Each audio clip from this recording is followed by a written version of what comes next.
Secret friends, unite!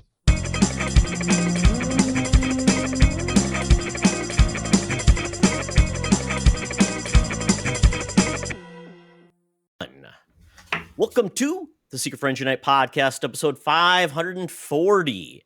This is the official video. Oh no, this is the official podcast of Secret Friends Unite. Vehicle, this is your guide to the, yeah, it's been a long week. We're driving. Yes. We're driving. Aren't the longest weeks the weeks when because you've been off this past week? I've been off. Yeah, it feels like it's like you've been like doing a bunch of shit. So doing stuff, cleaning up, rearranging, all that stuff. Well, yes, this is Secret Friends Unite. This is your guide to the geek side. I am Todd Oxter, one of your hosts, joined by Charlie Carden.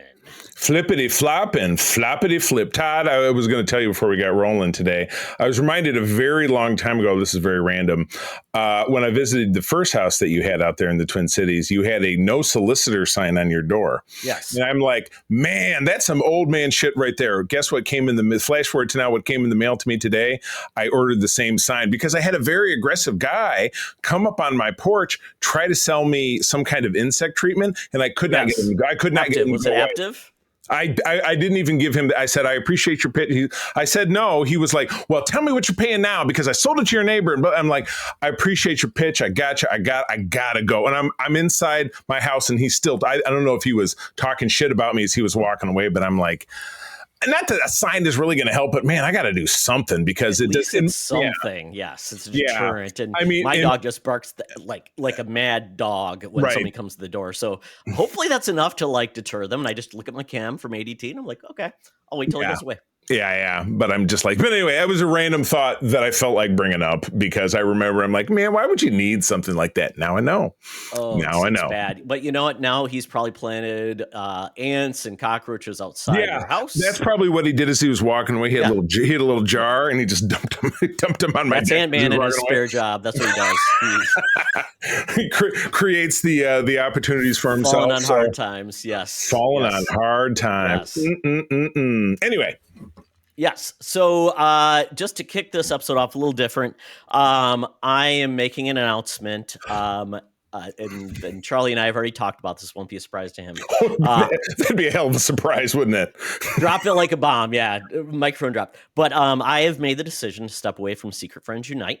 It's a combination of many things. It's not a I hate Charlie, we're breaking up. It's not that. It's 11 years. I would understand regardless, but yeah. It's 11 years of doing, actually it goes back 12 years because we started the Facebook group and then a year later we said, let's do a podcast. We've had many milestones along the way, like when we did a live episode, we tried to figure out how to record and video and how to do all this stuff. And I'm thinking, of all the accomplishments we've had with having cool people, interviews. We went from, actually doing things in a more professional manner with, a real equipment, things like that. One time Charlie podcasted from the bed, which I always thought was a brave tactic. It's very cool, baby. It's very cool. Yeah. I've definitely gone through spaces because I was in my dining room for the longest time in this house and I've been here for about 2 years and this, but I get it. If we were one of these, if we were Joe Rogan, first of all, I wouldn't want to be Joe Rogan, but if we were like one of these monstrous money pouring in all the time, like this is what we do for a living, I get it. But when it becomes, this big chore and there's other things you want to do with your life, you're obviously at a place in your life where, things are changing. Your son is out of the house. You want to do other stuff. I get it. For me, this is, I don't want to say this has been my dream, but it's been something that I've dreamt my way into. So the show itself will continue with Peter and I, Holocron, which we've taken over, Code 47, which will, I suppose, for lack of a better, become our flagship, simply because it's the show that's been around the longest, that's ongoing. But this show, and Todd and I were talking about this in the pre-roll, will become a little bit more of an event-based. So let's say it's next summer and Spider-Man, what the hell is that movie going to be called now? Brand New Day. Yes. New Day is coming out. I will hopefully have Todd back on and maybe some other people, and we'll talk about that movie. You know what I mean? So it'll be a special. We're also looking to actually venture into the TikTok world. My friend Eric Hultgren does TikToks about pop culture stuff. And I think I might do the same. So there's going to be a lot to come. Pay attention to the socials. You know where to find us. But we're gonna still keep making content. You're still gonna see the Patreon shows that I make. You'll see them more consistently out here on the network feed as well, and hopefully that leads you back to the Patreon too, so you can get more. So anyway, Todd, I have hijacked your announcement, and now back to you. No, it's just good that people know that this will continue. And Peter, your co-host, has really come on board and become a larger part of the show now. So it's not like I'm abandoning you. I have nobody to connect with and do these type of things, which is good. And everything's set up.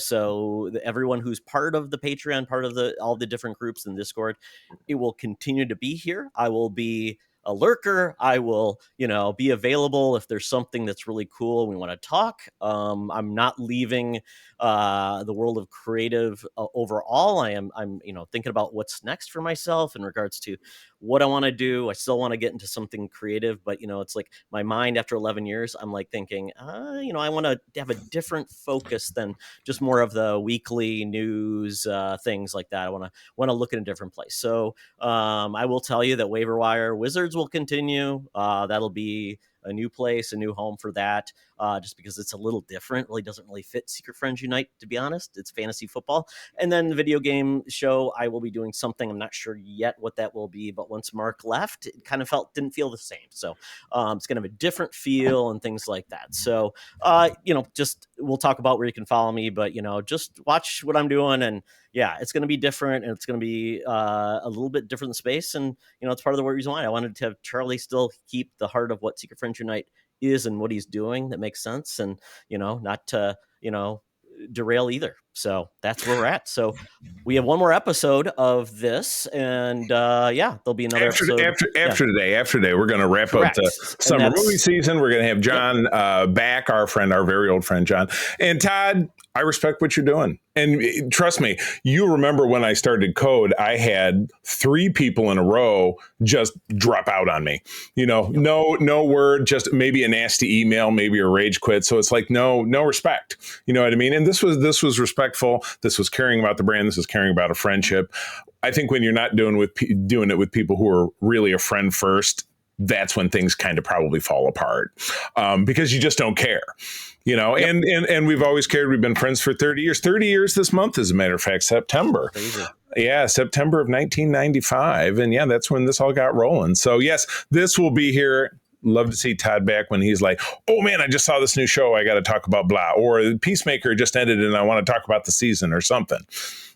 We'll we talk every day. So something will come up. So, anything else? No, that's it. So like I said, we'll have one episode more of Secret Friends Unite following this, and it's kind of like actually kind of is befitting because it's right around the time we started the show 11 years ago, right in September. Wow. So, and it's with John. We're going to be talking about the movie Wager, wrapping it up. So it's kind of a good place to say that is phase 1 of Secret Friends Unite, or 2, or whatever we were on, whatever Marvel was doing. 78. You were doing 2 because there was the Mark era, other hosts and stuff like that. But whatever you want to call it, Charlie, that's the new phase. And excited to see what you guys do, mix things around. It's good. One ending is a good way to have a new beginning and do something. Exactly. Yep. Never bow down, never surrender. That's right. I'm gonna abbreviate the Patreons this week because the good news is you know who you are. But do keep in mind we've got a lot of great bonus content, early programs, shows without ads, etc. Over on our Patreon at patreon.com/Secret Friends Unite. Try us out for a week for free. It's half off your first month and you stay on board for as little as $2 a month. And again, patreon.com/Secret Friends Unite. We hope to see you there. All right. Wow, I'm going to miss these covers so Adventure Comics, and it's funny, I start to kind of get the vibe with these DC comics. There's not even a price on this one.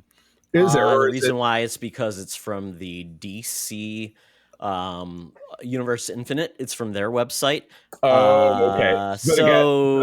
Assuming looking at it, the year, the issue number, the characters involved. And then they have the little circle box up above Yep. has a certain style. And it was before DC. Remember how they, at the very top, they'll have like the little checkered going across from one side to Marvel the used other. that for a little bit too. Yeah, it was interesting. Yeah. So I can't necessarily pin this down. I'm going to say very late 50s, early 60s is my feeling.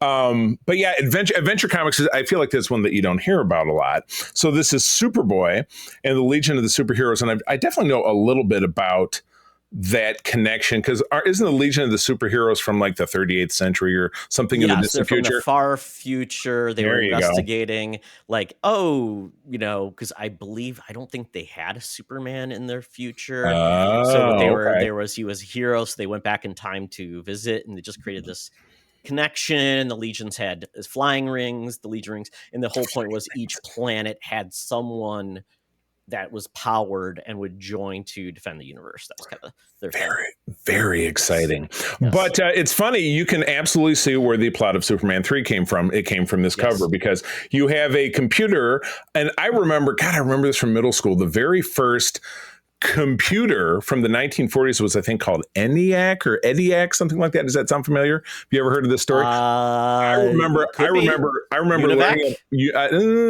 I swear there was an E in it. Mr. Babbage, what was his first computer? There you go. But yeah, no, I remember learning about that in like 6th or 7th grade. But this is literally, it's the punch card computer.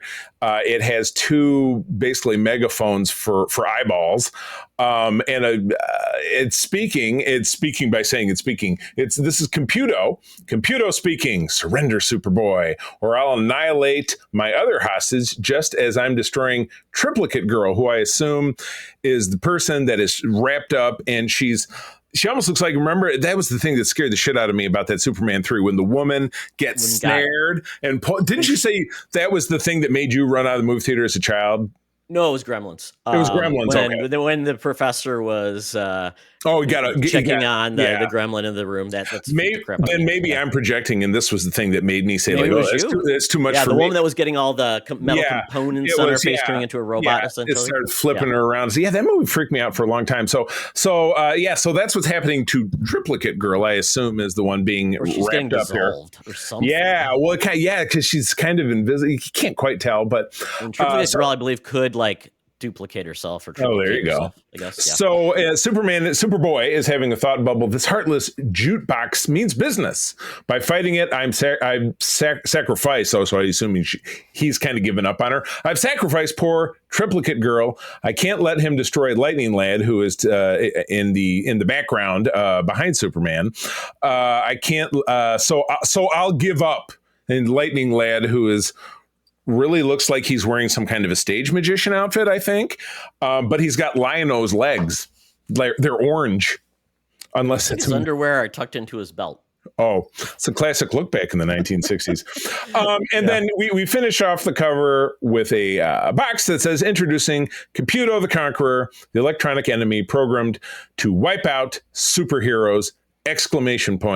So where did I land with? And of course, this is issue 340, because we're on episode 540. What is the actual publication date? I've given my vague guess. January 5th, 1966. So mid-60s. Late 60s. Yeah. So this is one of those books where it felt like it was still kind of trapped in the 50s. The old days. Yeah. And at this point, just bringing maybe a better description of this. Because Marvel was not doing this kind of cover at that same time. There might be some over talking like, Spider-Man, I'm gonna blah blah blah blah blah, and he's like, how will I stop the Rhino? And then that would be it. It wouldn't be this novel of like all this different shit going on this cover. It's too much. It's too much, man. So what'd you find? It is kind of interesting. I mean, at this point, Jerry Siegel, one of the creators of Superman, was still drawing this book at the time. I mean, we're talking, this dude has been doing it for 24 years. So I don't think he was exactly like, is keeping up with the times. He was probably doing what he was used to. Same old. Get up and go to work and write a lot of words. Or the letterer he was telling the letterer, hey, this cover is going to have a blurb here and a block here and a block here, and you got to write some words. Yeah, and Kurt Swan, one of the famous Superman artists, was drawing it at the time. So I mean, there's not much else to say except for Brainiac 5. He was the smart kid, would create things, and of course, he created a it's basically this device, Computo, basically absorbed Brainiac 5's vast knowledge, then builds an army of similar robots to seek out the world's most intelligent people. So it's absorb Ultron. Their intelligence as well. It's kind of like Ultron. Yeah. So there we go. So not much more. I mean, lots of. I mean, what I loved about the Legion superheroes, just some of their names are funny. Like you got Lass and Lad and Boy, right, and Girl, and Shrinking Violet is one of the names of the characters. Or Triplicate Girl, Duo Damsel was another one. Two damsels? After one copy dies, she becomes Duo Damsel. So it's like, oopsie. Whoops. Yes. Oh, my God. Well, I'll tell you what. Someone who, the real mastermind behind Brainiac, behind Computo, Todd, I know you're going to know who I'm talking about. Yes. Even in her late 60s, Alexa wanted to tell me something just now. Even in her late 60s, our senior news correspondent, Madam Webb, was making mayhem in the DC universe. But these days, she works for us down at the corner of Hollywood and Vine with all of the latest news. So let's go have a look. Now it's time for Madam Webb's Rumors and News. Take it away, boys. Thank you, Madam Webb. Yes, that was your plot because, unfortunately, your application to the Legion of Superhero was turned down. Unfortunately, they weren't looking for Crone Lass as the name of the character. Unfortunately, we're too old. Like Menudo. That kind of Crohn's, not like the terrible Crohn's. Not that kind of Crohn's. Okay, good. Yeah. That would be unfortunate, but that would be a horrible power. Yeah, right. Yeah, what do you do? It's like the guy I watched. I can never keep him straight. Is it The Suicide Squad? Is the James Gunn one? Where the one that came out most recently that is still part of continuity in 2021? That's the worst idea. But anyway, I was going to say they had the one guy who was Nathan Fillion's character that he could detach his arms and go punch people. And that was it. And so all people did was shoot him and then shoot his arms, and he was dead. Well, so yeah, I guess think about it this way: like when people say the Ohio State University because they want to say it's the real one. The Suicide Squad is the real one that we very good. Okay. Is another Ohio? Are they trying to separate themselves from the state of Ohio? Is that why? No one knows, Charlie. No one knows. Ohio people are weird. Yeah, being that I have worked in and out of the state of Ohio because it's very pivotal in the restaurant industry in the Midwest. They're an interesting breed. I have a couple of very good friends who live in Ohio, but they're a different breed. There's no doubt about it. No disrespect to anyone hearing my voice who lives in Ohio. All right, first story. Harry Potter is coming back to HBO Max in a television series. And this was, I had posted this on our Discord yesterday. There was some lively conversation. But this was the first time that I've seen the leads side by side. And the kid's not wearing glasses. What? So being so much that you're much more of a Potterhead than I am, as I recall, why don't you tell me what we got going on here? Yeah, so we are getting this new HBO Max series, and I truly understand people that are not into it because of the creator. Totally get it. Yep, but as I've always believed, sometimes it's very important to separate the art from the artist because, unfortunately, there are a lot of bad people who make really good stuff that inspire others. I know a lot of people in the LGBTQ community have also embraced it because they felt like it was something they could relate to and that brought them joy. So, you know what? If you don't love it, great, boycott it, do whatever you want. But I would say don't attack people who do enjoy it because you know what? Yeah. They may be an ally to you, but they may enjoy something. And, we're not directly paying her, but yes, she's making money of this. But we're also getting great people who spoke out against her. They were prior cast members. So you know what? It is what it is in this case. But in regards to this production, this is actually going to be taking a unique view where it's going to be every season will be one book.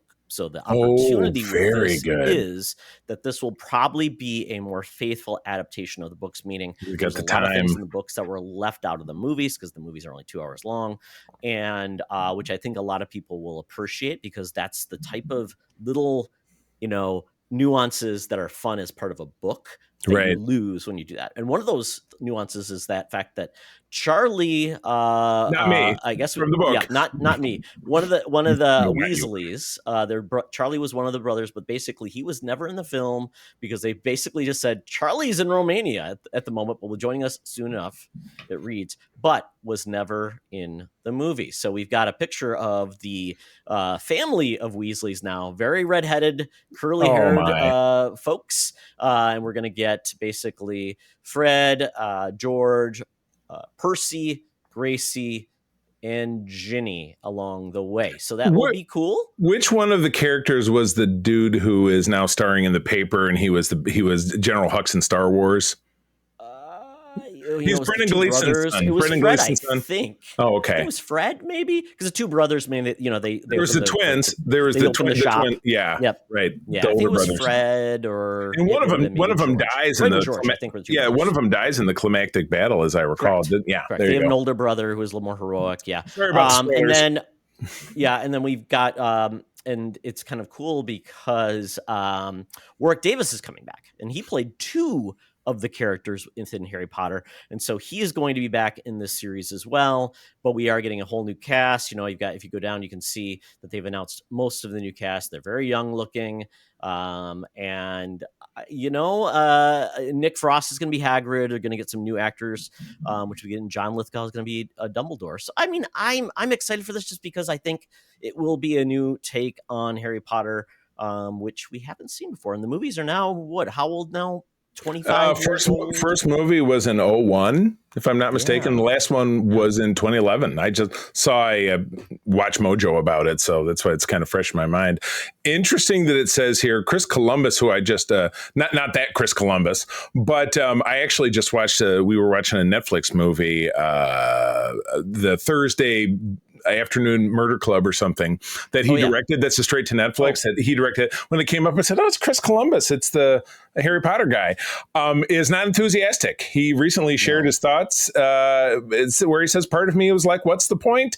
It's all going to be the same," which I have to disagree for the reasons that Todd just said. You take a book, you have 8 hours or 8 episodes, or maybe they're going to be half-hour segments, so maybe it's 4 hours, but you can break things down for a new generation and do them in a way that's a little bit more fleshed out. Though, to be honest, something in TV is probably more for the adults, don't you think, in a lot of ways, to enjoy it? I mean, it's also another way for, a different generation to find it, enjoy it. Worked for Lilo and Stitch on the big screen, obviously. Yeah. And Chris Columbus, I would say he directed the most plain movies. The first two were kind of just kind of bland, didn't have a lot of artistic take. And then you got some other ones like Cuarón directed one of them, I believe it was The Prisoner of Azkaban, which I really liked because it felt like it added a lot more. There's a lot of tension and suspense, really kind of amped the game. Yeah. And the final two-parter, which was the single final book, was very intense and very layered, I thought. So I agree with you there. So yes, I will admit I will watch. And again, as Todd said, not looking to get ourselves canceled, because we don't condone the original creator either, and that person's views on things, but hopefully don't cancel us just for sampling it. I could watch it and it could be crap and I don't go back to it, but I will give it a shot. Why the hell not? Because I would say that's what we do here. But as citizens of the entertainment journalism world, as we have been, we watch things, and we try to look at them critically, and if it's no good, we'll find a way to talk. I wouldn't be surprised if you would hear us back then here on this broadcast talking about that, at least giving some thoughts. We'll see. You'll find out in 2027. Absolutely. So, Charlie, we are getting a return to Silent Hill. So, with Silent Hill, return to Silent Hill, because there was a second one, but this, correct. So we're getting this Return to Silent Hill, which is an adaptation of Silent Hill 2, which there was just a remake of the video game. And there's a lot of iconic characters in that video game. A character called Pyramid Head, who's something to do with the pyramid on his head. And then a lot of undead nurses who are in this game as well. And now we are seeing essentially an adaptation of that video game. And it didn't look too great when I saw it. I'm like, this looks really... The video game, the video game, or this trailer? No, this trailer. It just felt a little sus. I agree with you because, and if you think about it, the first film, which I've seen a couple of times, is pretty hokey. It was shot in Vancouver, as many things were, and you had a lot of people trying to talk American because it's supposed to be set in West Virginia. Or no, the couple lives in Ohio, so they're trying to talk Ohio, and then other people are trying to sound like they're from West Virginia, and they're like, you filmed this in Vancouver, all these people are Canadians, and they're just really trying hard to sound American, which... That's a tough one to pull off. There are Brits who try it, don't pull it off. There are Americans who I think, I don't know, you know, I'm gonna do a hot take and I'm gonna do a bold thing. I think American actors potentially have a bit more success doing a British accent than the other way around. You know what I mean? Because think about your boy James Marsters or Marston. No, the guy who was Spike and Angel. Marsters. Yep. Think about him doing that accent.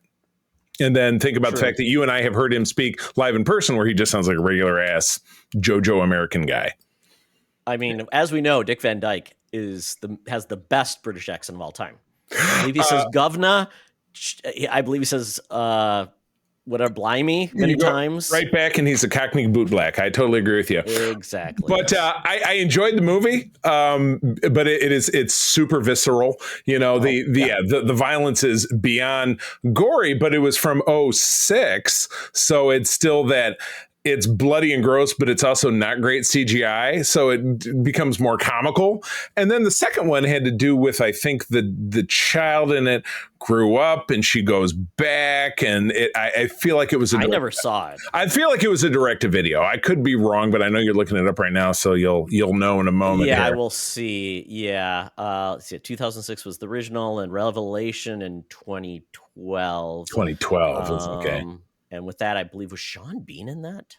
He was in the first one. Oh, he was in both of them. Oh, he was in both. Oh, my goodness. Wow. Yes. Okay. There we go. Yeah. So is girl Rose De Silva was in both. Rose De Silva. There you go. Okay. Yeah, a lot of actors did not come back for that film, which is interesting. Yeah. So are we to then believe that this will be a continuation in universe or some such, because you said it's based on a new game. What happens in the game? Well, it's based on Silent 2 is they just had a remake of it just because it was dated. It was really cool. I understand. So this may be it's probably just adapting that story because it is about a guy essentially looking for his wife. He goes to Silent Hill because he got a message that she was there, and things go awry. Is the best way to say it.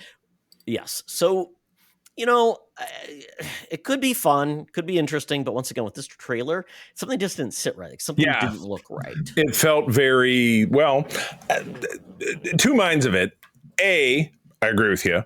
B, that's kind of what the first one was like. You know, it seemed chintzy. It seemed like, and it seems like more of a kind of a VOD, you know, like a direct-to-video kind of deal. This is going to be a theatrical release, I'm guessing. That's how they're purporting January. It's coming out in January, so that means it's either not great and it's going to get dumped there, or it'll be a surprise hit. Runaway. Money. How did these? If you still have it up on screen, what was the box office on those first two, or the first one? Good question. So if this even tells me what the box office was, which of course, as we've learned, for the two total films. Well, okay, two total films. The budget was $70 million. If you take the two, it was $70 million, and they made $156 million combined. So it doubled their budget. I mean, you're better than halfway there, because the rule of thumb is 2.5, 3 is kind of where you want to be at as far as a multiplier. It does seem like the budget was I'm guessing the budget was probably higher in the first movie than the second film. Oh yeah. I would say it did seem a bit scaled down. Absolutely. So I don't know. Oh yeah, 20 million made 55 million. So pretty decent return. Almost 2.5. Double. So basically, the first movie almost had 3 times the budget. So, okay. Yeah. And it also was in 3D, Charlie, so you could watch it in 3D. Such a fad back in those days, 3D, my goodness. Mm-hmm. Oh, speaking of things that I can't even believe this is the second one, because I feel like didn't the first Mortal Kombat, the recent reiteration, did that come out during COVID and it was like a direct? It just was on HBO. You could watch it, or Max, or whatever we called it at the time. You could watch it. It didn't get a theatrical release. And I believe that Zaslav now is saying nothing is going direct to HBO Max. It's going to be in the theaters first. Yeah, got to. So that's what's going on here. So they've moved the date to go side by side with Mando and Grogu. So suicide? Sorry, no, that's not a word you're supposed to use.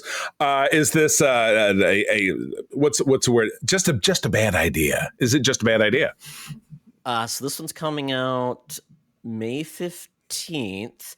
Grogu is the week after. So, I mean, I mean, they'll probably have a good week there. And Mando and Grogu, I mean, it's going to be for an all ages, where Mortal Kombat 2, I believe, is going to be R-rated. So even then, it's like not really competing against each other.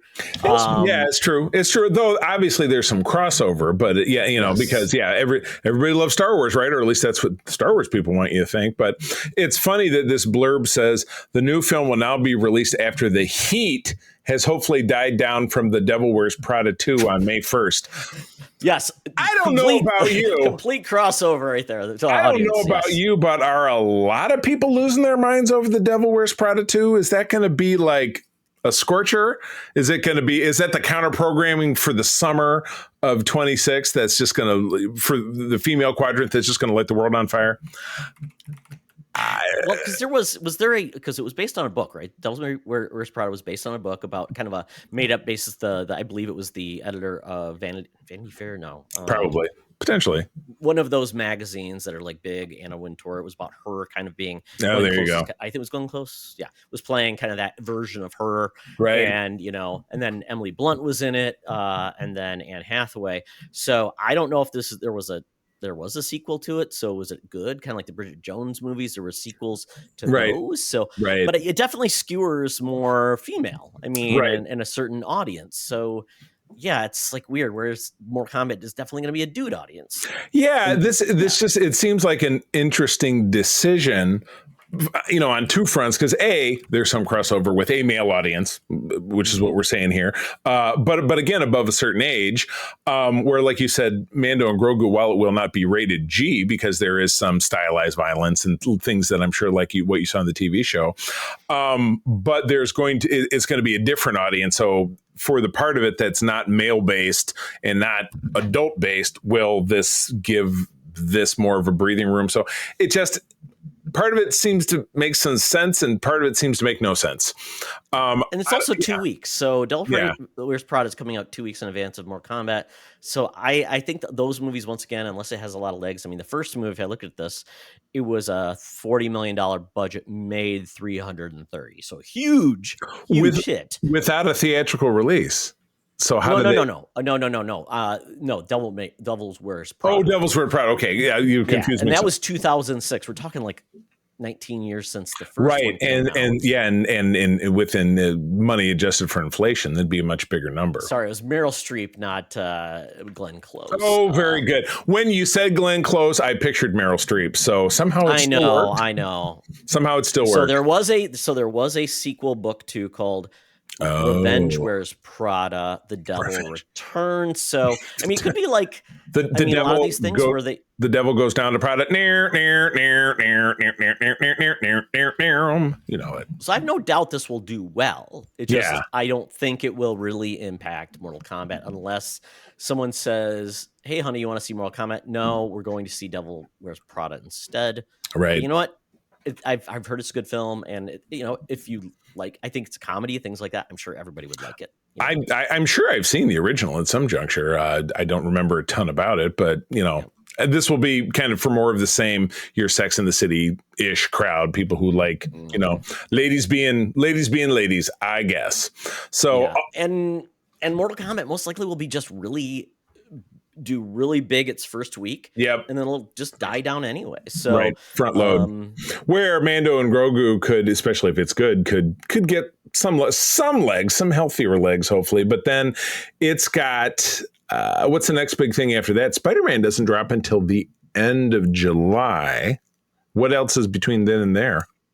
Good question. I'm not sure. Moana? When is Moana 2? Moana live action? One of those, I know Disney likes to put like a month or two between their releases. Right. So we don't really know. I mean, I'd have to look. Right. Maybe just another Despicable Me. There's not a Shrek this summer. I don't know. It's the following year. It's pretty odd. I foresee, and hopefully I can talk you and John into coming back, and for us at least, we'll still do our movie wager, but for us to just kind of jump in and say, hey, this is what we're thinking about for the summer, and keep it alive on the social media. I'd love to keep doing that. So, well, Todd, I know that you're disappointed that they don't appear to be adapting the 2002 Star Wars Starfighter game for this movie. Yes. But and we're going to talk about this on Holocron as well. We're recording this weekend for a release next week. We got LaRon back. LaRon has been a regular contributor over on Code 47. This is his first time over on Holocron. We're going to moving forward. We're covering the original trilogy, so we're talking Empire Strikes Back, and we'll talk about this. Coming out in 2027, Star Wars Starfighter. We got a slew of cast news from director Sean Levy. Of course, our main actor is the Gaz, Ryan Gosling, doing his best Star Wars Ken, I guess. But yeah, check out these names. So yeah, Gosling, Mia Goth, that would be Todd's favorite female actor of all time. Fake name. Fake name. Fake name, fake person. Fake name. Yes. Real name, fake person. Matt Smith of Doctor Who. He's got that movie out now where he looks like the London Calling punk. What is it? The Stealing something with Austin Butler. Caught stealing, I believe. Stealing. Yeah, there you go. Yeah. Flynn Gray is the kid. Those are the folks that sorry. Aaron Pierre, not sure if I know that name. Simon Bird, Jamail Westman, Daniel Ings, and Amy Adams. Hello, there's a name. Excellent. Yeah. She's excellent. She is. Glad to have her. Yeah. So this was good. So this will be set in a time frame a little beyond the sequel trilogy, which a lot of people have a lot of feelings about. We're going to go that far and say that much. But this is actually, Todd, it's doing the thing that is probably your biggest complaint in all of Star Wars, which is moving things forward, telling stories in a different place than where we've already been. And that's good. That's good. But yes, the Starfighter part of it, I think we're getting kind of a kid lost, and I think that Gosling's character is an authority figure, an uncle, maybe not a father, who has to rescue the kid, and Mia Goth is the villain. So what do you think as a more casual Star Wars film? Any of this excite you? Is this the first post sequel trilogy thing? Or am I missing something? Okay. It's certainly on the big screen. In the comics, they've never really ventured other than like a little bit here, a little bit there. And there's been nothing on. I thought there was a TV series that was post. There was a TV series that was in between. The animated, the Resistance animated was it was a prequel. It was a prequel immediately to The Force Awakens. Okay. If there is something and I'm forgetting it and you're listening to me talk about, so you're like, come on, you're yelling at your iPod. I thought there was, but if there isn't, or maybe there's going to be something else that's a TV series going to be after. But you know what? I'm all for this. I like a more simple story. I feel that's a good way to develop characters, not be another, oh, who's that? Well, Mia Goth will be that. Who's that mysterious character with a cool costume that I think is cool? And it happens with Star. That's what Star Wars does. Right. But Ryan Gosling has so much charm. I think Sean Levy knows how to make entertaining films, as we've seen. So I think it's a good recipe for just maybe making Star Wars fun again. Yeah, where it's been gloom and doom and holy cow, all this. It's fun. Yippee podcasting. That was kind of or podcasting, pod racing. Yeah, that's the name of the episode. Yippee podcasting. Yeah. But why not? Space fighting, Charlie. Starfighter. There's so little anything in space in Star Wars these days. Yeah, there's so little star to the wars, because Star Wars has had some very big stumbles in the last few years. Different people have different opinions, but a lot of people will agree. Todd has always made the point, more is not necessarily better. When it comes to Star Wars in particular, the Book of Boba Fett was a great example of more was not better. Obi-Wan Kenobi talking about coming back for more is not better. There was some good stuff. There was some not great stuff in that, but it's past. Let's move on. Let's jump forward. And I know some of the other things that are discussed is to jump even further forward. And Rey, the character from the sequel trilogy, will start to rebuild her Jedi Academy, and you're going to have a time frame going forward from there. So things that are new. So yeah, I'm all for this. This will be a big splash of summer 2027. So we're talking about 18 months from now.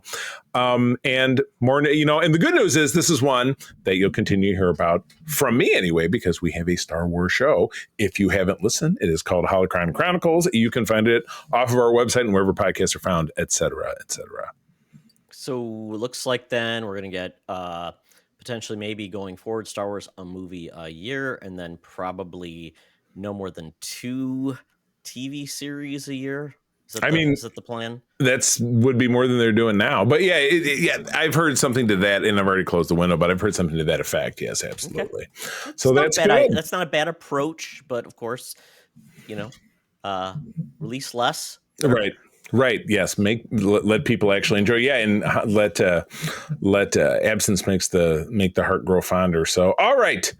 James Gunn and Clay Face. This is part of the DCU proper, is it not, this new production? Correct. It's part of the Gods and Monsters of James Gunn's, when he announced all his projects. We are getting this movie called Clayface. It actually is in production. There's photos from the set. And Clayface is a heritage Batman villain who has had different origin stories, but basically he was an actor and he tried to keep himself young, which went awry because I guess this aging stuff turned him into kind of a monster, and he could change his appearance, but he couldn't hold it very long. Whoops. Yeah. And then we've seen different versions, and we've seen different versions of him where he becomes a monster, can control himself. And then I think the animated series, where I think a lot of people know of the character most likely, where he just was always playing an actor. And in this instance, it looks like we're going to go that route because we've got so the person who's playing Clayface is Tom Rees Harries, handsome man. They're showing a picture of him without makeup. He's very attractive. And then he doesn't look so handsome with the makeup on. Yeah, it might be bad plastic surgery in that one where it went totally wrong. But apparently the person that's going to be his manager is Ray Donovan star Eddie Marsan. I know him. Yep. So we think this is going to be more like the fact that it's going to be more like the animated series, where basically he's a struggling actor trying to keep his appearance and his fame. So, and then it says basically at this point, James Gunn says, Mike Flanagan is somebody who I've been friendly for a long time. And he wrote me about Clayface. He texted me about it really early on in my DC journey. Just being honest, I did not think that was something that was going to happen, but he came in and he pitched the idea and I was like, oh shit, that's cool. Sorry. It's a body horror movie. It's a horror movie that, like any cool body horror movie, just happens to be in the DCU.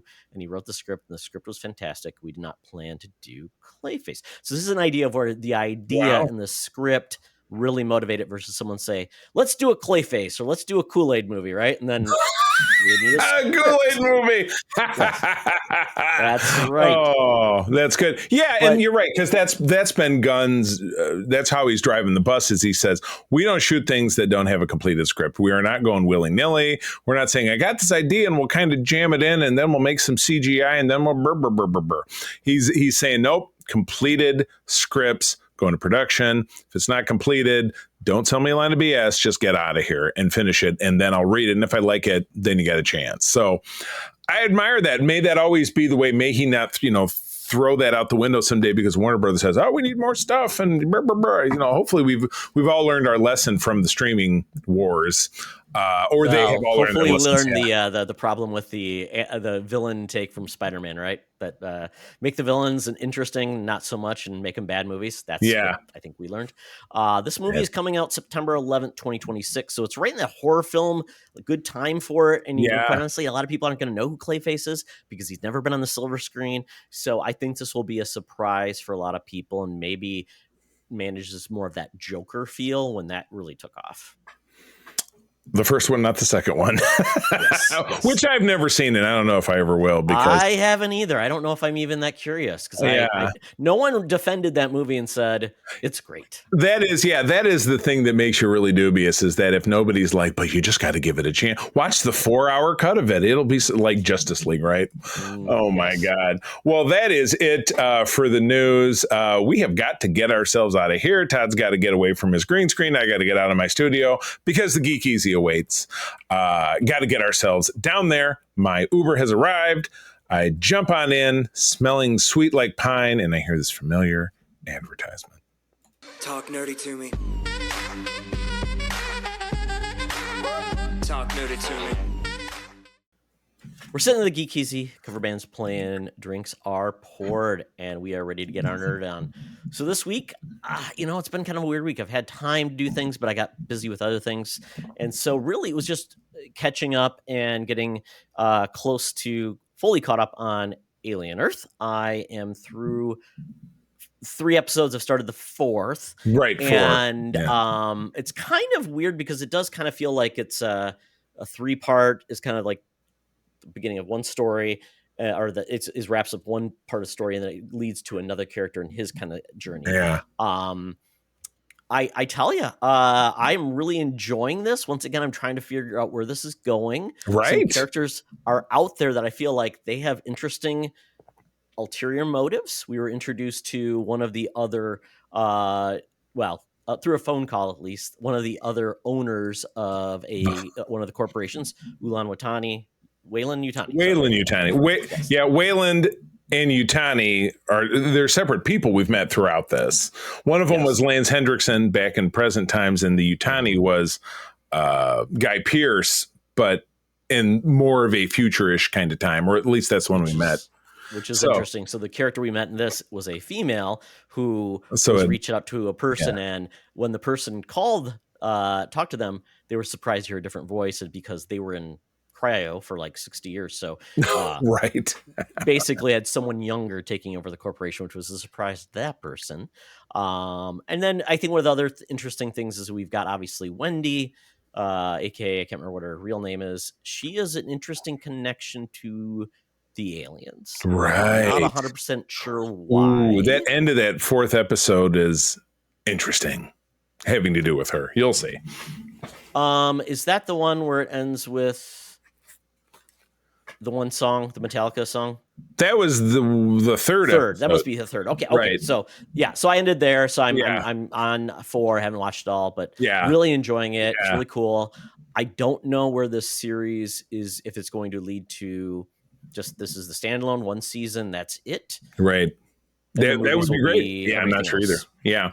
No, but I'm enjoying it. But they're definitely doing some, and the Wendy character obviously being central, and how she is moving towards something a little outside of everything as it relates to the alien itself. Yeah, it's very interesting. And the boy genius who's kind of creepy. Yeah. Yeah, a little bit. Odd.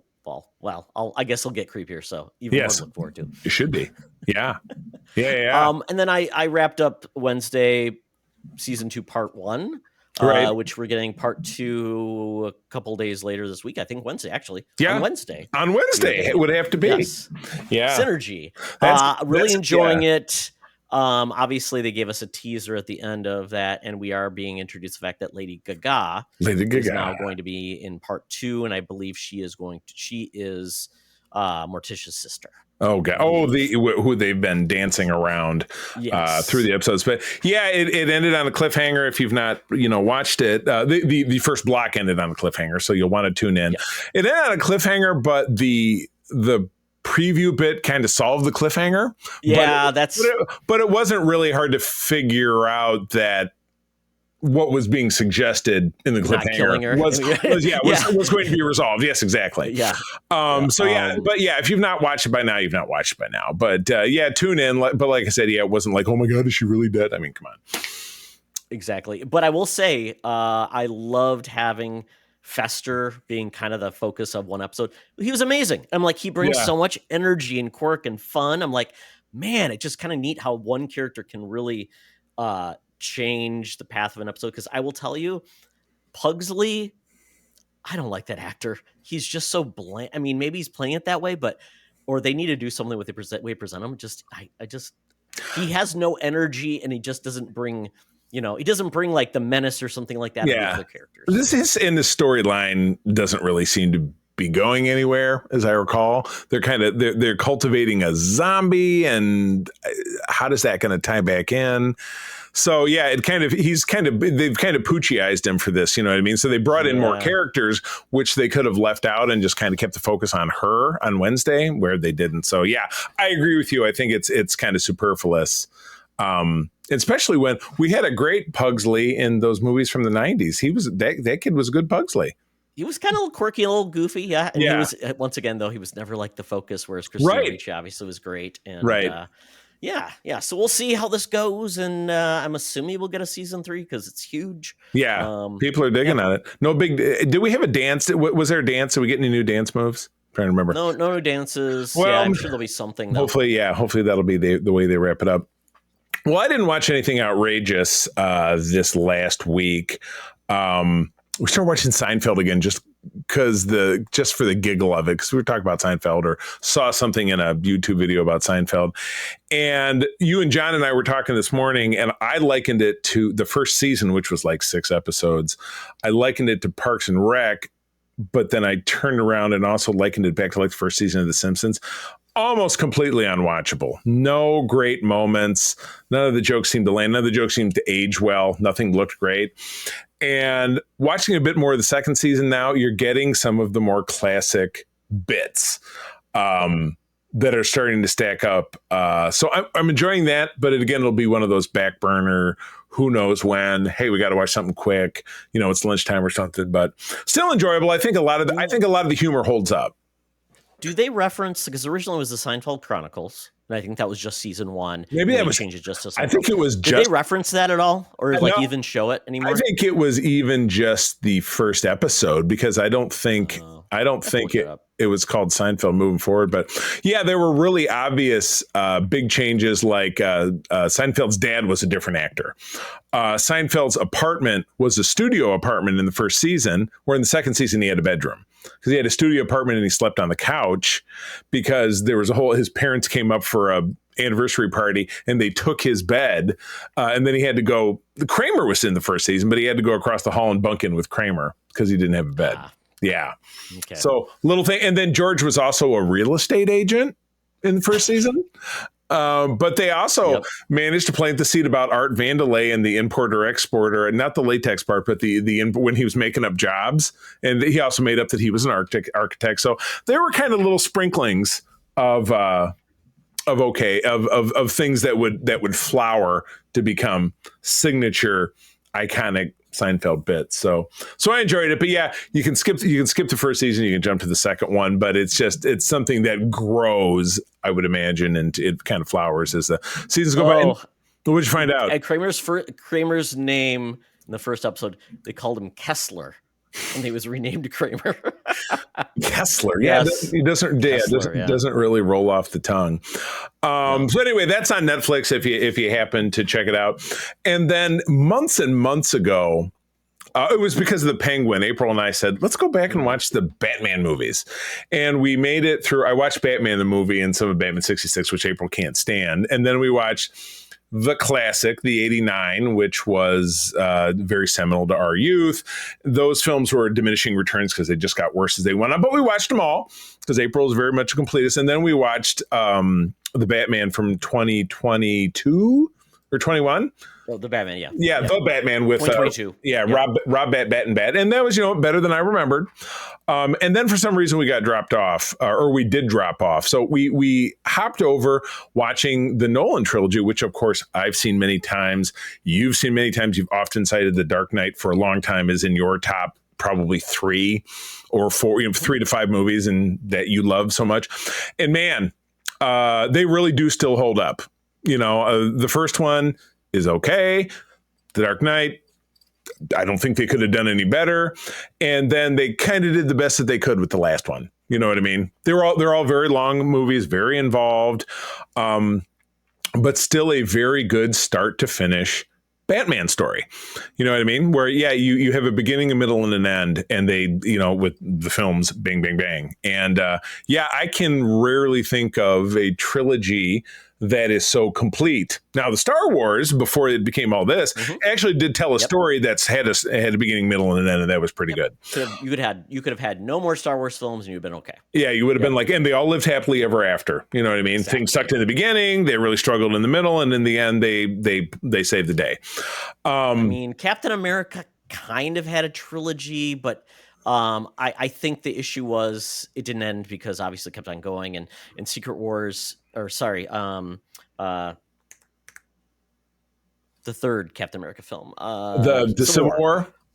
Yeah, that was kind of unsatisfying if you think of like a standalone film. Yeah, but the first two though I thought were great. Absolutely, like in a story for just about Cap. So I always felt like Marvel doesn't allow characters to kind of have a complete arc because their arc because it's all really mixed in. Right. Yeah. It's all that makes sense. But if you are somebody who is listening to this podcast and has not seen these films, first of all, wow, holy cow, can't believe it.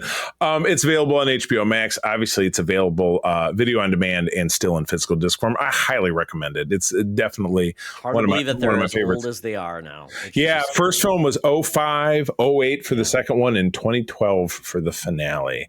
So it's pretty wild. And I love that last movie. Everybody was in that movie. Tom Lennon had a role. Glenn Powell had a role. Ben Mendelsohn had a role. Yeah, exactly. It was just, there was just a crazy amount of people in that movie that were just like went on to have bigger and other things.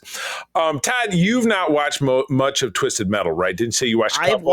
I've watched more of the first season, so I'm moving forward. You know, what was the girl's name? Silent. Is that what her name was? Quiet. So now she is actually talking. Watched the last episode I watched. That was the Anthony Mackie and Quiet were needing weapons, so they got picked up by the convoy crew, and they solved that last story, or they gave that one old lady kind of a peaceful death, and then it goes from there. So so I have a lot more to catch up. I know Anthony Kerrigan is I don't remember any of that. Season. Yeah, you're right. The new season just gets, I mean, the whole thing is ridiculous because you have this post-apocalyptic world. You don't really know why, but you know, 25 years have passed since society fell apart, and it's basically Mad Max. People are driving around in cars with jagged metal guns and different stuff. And at the end of the last season, they had gone through everything to achieve this, and then by the beginning, at the end it falls apart, and then you have a second season where they're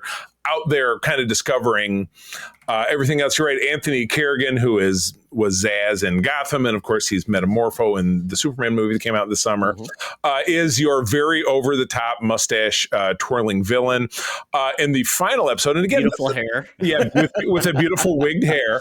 But again, this much like they do over on Prime, and this is on Peacock, or Peacork as I like to call it, because that came from 30 Rock, and it rolls off the tongue.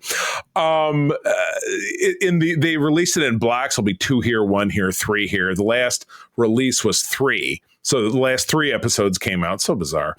And it is revealed kind of where the whole Twisted Metal thing came from, and as it relates back to our main villain. But we get introduced to Anthony Mackie's character's sister in this, and the gang of the female gang of rogues that she leads, and it's just it gets more and more silly and ridiculous. Nice. But it does end kind of with a cliffhanger that will keep the story moving.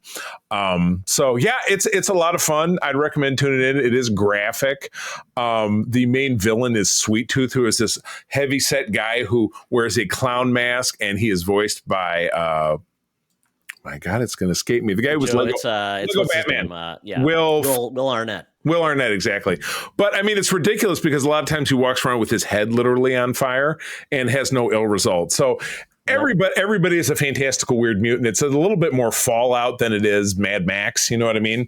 As far as how people are amped up and weirdly. Well, and I'm putting in the chat for you, Charlie, to watch later. Oh, I see. These are based on video games where it was just a combat competition, and it's like, so the first game from PS1, so it looks horrible, and then they started giving these characters more like movie likes in the intros for the games. They got older, different versions. So the fact that they weren't even able to adapt something as crazy as like dudes who have wheels for their arms, and that was one of the other guys, a very very handsome black actor who you've seen in a ton of stuff, was that character. I cannot remember his name. Like, how are they going to do that? Oh, he can just remove the wheels. They did, and he also drinks gasoline. He's just sitting there glugging, drinking gasoline, but he's a normal guy. Like, he's still talking and stuff. But there's a lot of. So it's okay. It's okay.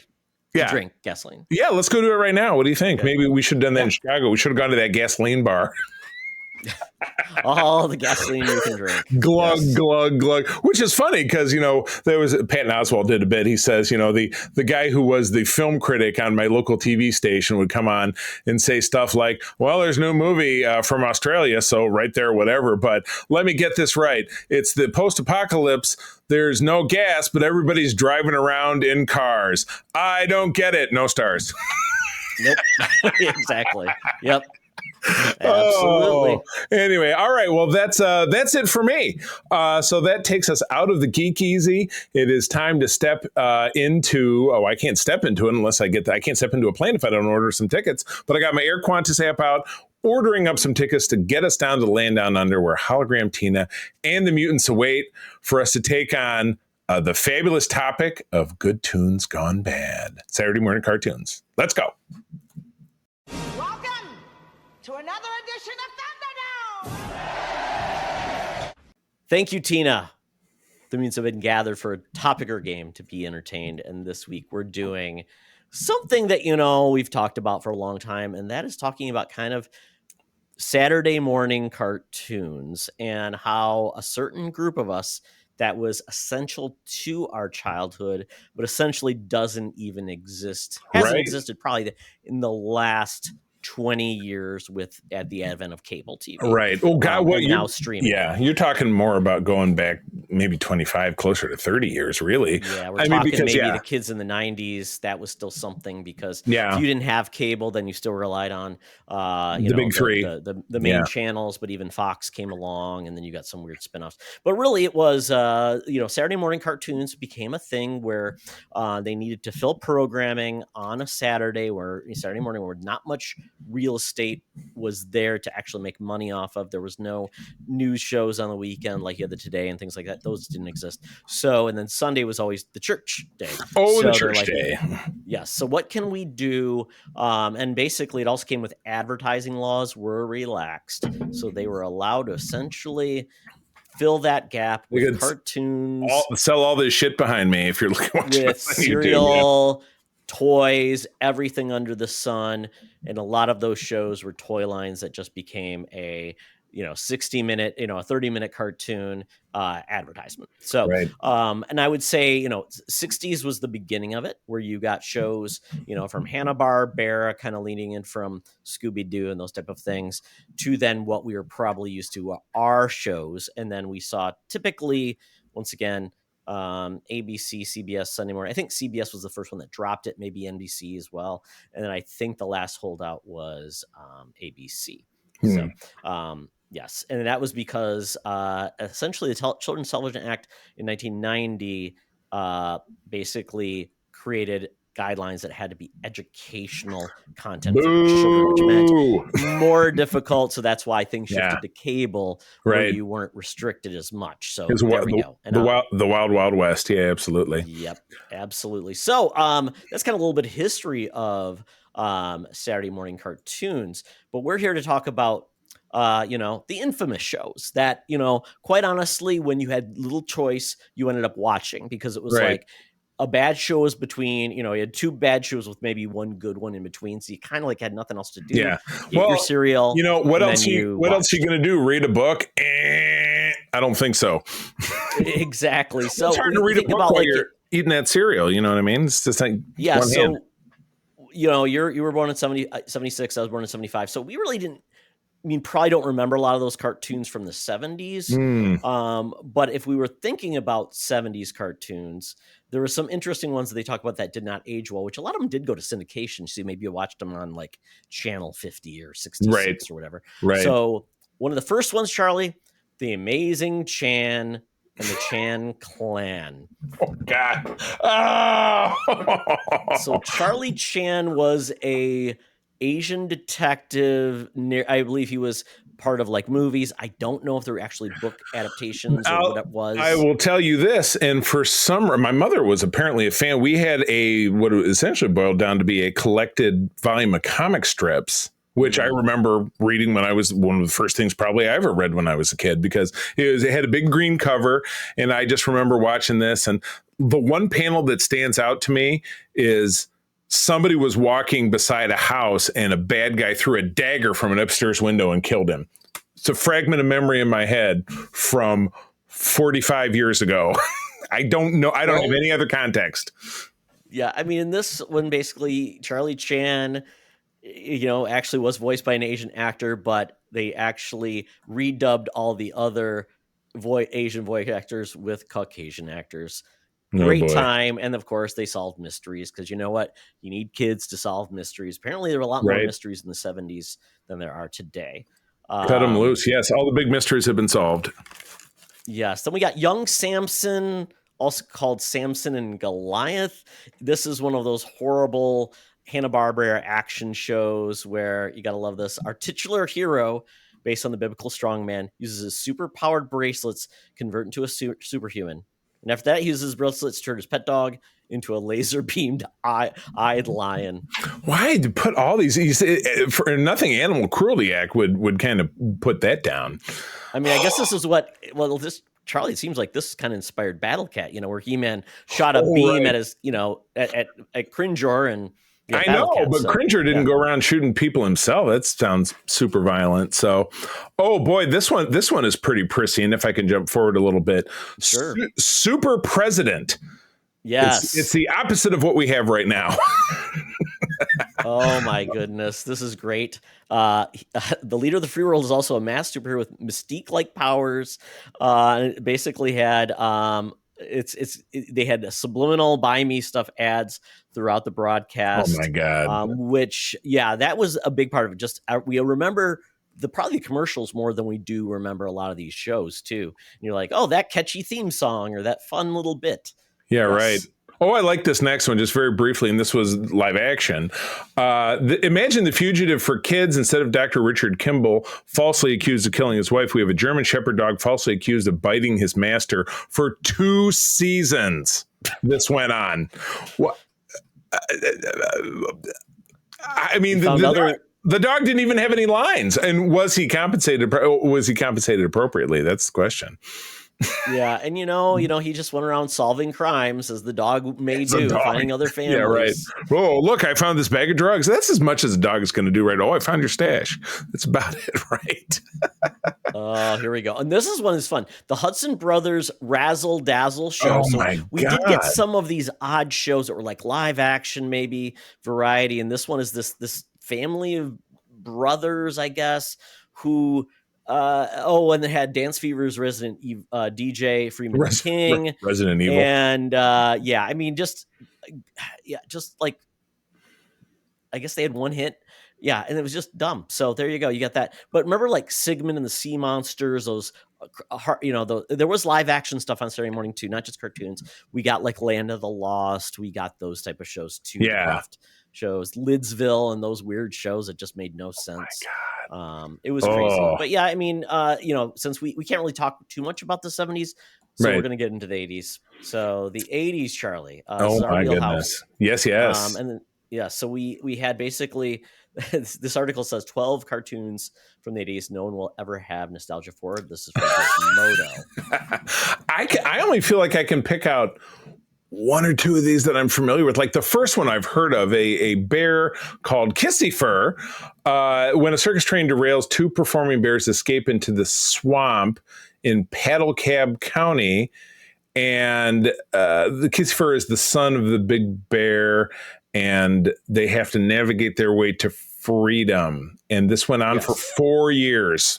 4 years. That's crazy. I did watch some Kissy Fur episodes, but once again, this was just very much about a father and his son and kind of like mild hijinks. Dad was a paddle cab and there's gators. I'm like, I guess that was entertaining. I don't know who had the idea for this. Like, oh, kids will love this. I mean, boy, bears. I guess. Let's get cozy with bears. Yeah, the rest of these, I got to be honest with you. None of these are jumping out at me as ones I'm really remembering. There's a Ghostbusters, but it's not the Ghostbusters. Potato Head Kids was like, it was.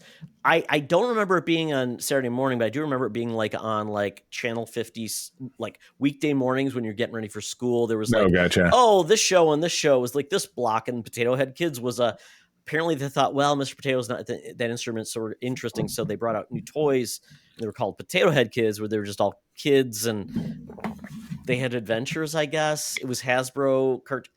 I mean, really, a lot of these shows they just need an excuse to make a commercial for 15 minutes where you would buy the toys, kind of like Shirt Tales or Glowworm had a cartoon, I think. Even it's just so odd. Well, the real juice is going to be when we get into this art that you shared back on the main flow. So you grabbed one from each network. And the first one is beautiful, and talk about a busy image, but there's a lot going on here. So this is from the 70s. I don't believe it's dated, or I'm going to say even early 80s, but this is from CBS. And we have 1, 2, 3, 4, 5 rows of shows. So from top left, and I don't know if you will be seeing these on the YouTube as well, but this was a long day to watch stuff, but this is this is 8 a.m. and this dropped on September 11th. But Sylvester and Tweety kicked off the day. Bugs Bunny and the Roadrunner had an hour block at 8:30. Then you get a Tarzan, Lord of the Jungle, with Tarzan. So what was happening at 9 o'clock? Was it the news? Because you got nothing at 9 o'clock, then 9:30 Tarzan's showing up. Well, no. The Bugs Bunny Road Hour thing was an hour. So it was 8:30 to 9:30. Oh, it just starts at 8:30. Yes. Okay. So then we get back to, I'm assuming, half-hour blocks, even though in the corner it does say in the news. So, but it doesn't show when they sneak that in. Do they sneak? Maybe they're sneaking. What does it say there? Do they sneak in little bursts of news here and there? Probably. Through times throughout the morning. Yeah, there'll be news. There you go. And then at 10 o'clock and 10:30, you've got 2 live action shows, which are Shazam and ISIS. So Shazam was a horrible TV show. Those were. I watched a video on this. I think it was in my hotel room when we were in Chicago. I was watching a video about these. ISIS. There was an ISIS. Joanna Cassidy, I think it is, or Joanna somebody. But Joanna Cameron. She was a one-hit wonder. She never, to my knowledge, went in and had another. This was 75. Yeah. This was 75. So this was before either one of us would have been watching anything because you were a baby. And I wasn't born yet. The Shazam show was about Billy Batson riding around the country in an RV with his old grandpa, and he could turn into Shazam at any time, but they didn't really do anything interesting. So it was like the Incredible Hulk traveling the country part of it, or Supernatural, or like the Reb Brown as Captain America and those couple movies he did. Just kind of like, we filmed it all in L.A. County, and blah. It was super cheap. Yeah, and it's weird that they would make a live action show with superheroes and stuff like that. Because I don't know if was that cheaper or more expensive than animation, and it depends on who they're filming, and I've always thought, where's the expense in animation? But obviously, you got to pay a lot of people, a lot of stuff, and you got to hire people you can trust to not draw dicks into things. Because didn't that happen to The Little Mermaid? You know what I mean? Yeah, there was always those animators had those jokes, but I mean, then we go to then at 11 o'clock, another live action series, Arc 2. And I believe you and I and Brian were talking about this. He remembers the show Arc 2 where there was this weird space vehicle that looked like a big RV. Yeah. And it was, once again, a science fiction live action show.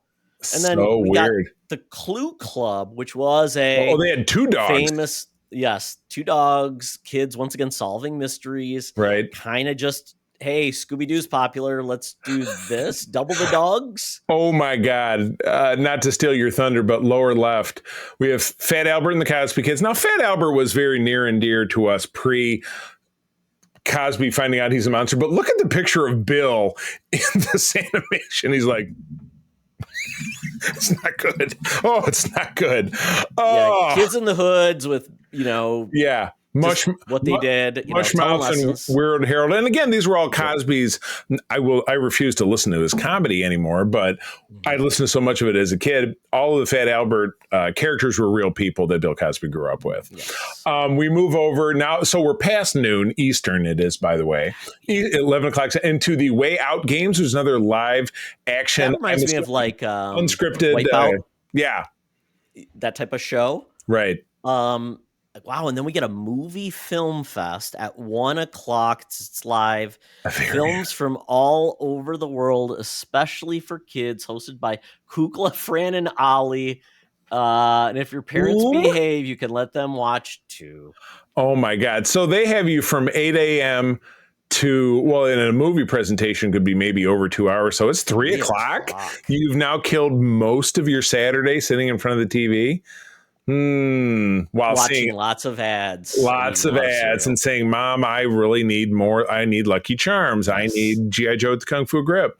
Well, in the 1980s, over on NBC, and I'm going to say this is maybe 81. It does. Oh, it says 1981. We have the Superstar Saturday Pow. What has the Smurfs and Space Stars and Spider-Man in the Super Power Hour? That thing that I just said.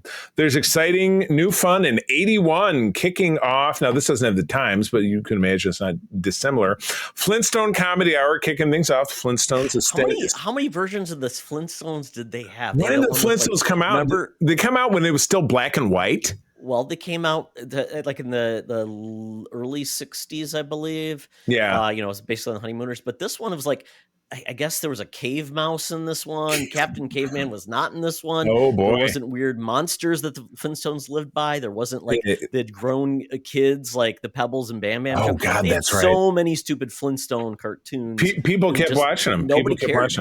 And this was the beginning of what is a sad property in this day and age, which is the Smurfs, because there was another Smurf movie this summer. I couldn't even watch the trailers for the latest Smurf movie. It looked so god-awful. We moved on. Now, hold on. Now, the one up here was CBS. This is NBC from 6 years later. Now Shazam is over on NBC. I remember this. The Kids Superpower Hour with Shazam had a theme song and everything. Yeah. I don't know if this was live action again or if it was... Yeah. I'll have to look it up. No, to me, it looks animated. And when something is...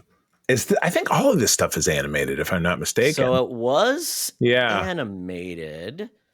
Okay. I think. I'm just trying to find something that really gets into it. So it says teenagers can fly at Hero High. They're superheroes in training facing missions impossible on and off campus. Live action. This is live action. It looks horrible. Oh, wow. My God. I may have to find a video of this. Yes. Well, no, it says Filmation Associates. Very good. I always thought Filmation was animated. But anyway. Alan Oppenheimer is in this. He was a Star Trek guy. Lou Scheimer played Black Adam. Oh, my God. I got to find a trailer of this. Oh, my God. This is great. This is great. Moving on to Space Stars, where we did it. Now, these look kind of familiar. The little glob things that look like kind of like, it would be like if you took Elmer's glue and blopped it out and it stood up straight. Oh, yes. It's like the Shmoo. Was it the Shmoo? The Shmoo. Well, and Space Ghost. There's, crazy cosmic travelers zoom in and out of action. Space Ghost, the Herculoids, Teen Force, Astro, and the Space Mud. So it's just, they just jammed it all together. They took out they took old stuff, newer stuff. They just basically turned it into like we need 15 minutes of this. We'll take old stuff, put it in there, and it's like, okay. But most of these were just not what I would call like, these are more comedic and goofy shows rather than like, wow, it's something really cool and, exciting. Bite your tongue, because the next program is Spider-Man and His Amazing Friends. Correct. Which to me is a classic. Yes. I say that, and I watched one recently, and I was like, meh. Villains beware, Spider-Man is here, the world's most popular hero. I think that was kind of dubious at this. I don't think that was accurate at this point. Spins a web of excitement with brave Iceman and beautiful Firestar, a character created for the show, later introduced into the comics, into the X-Men, and became an Avenger and a new warrior, etc. Iceman, of course, being one of the original X-Men.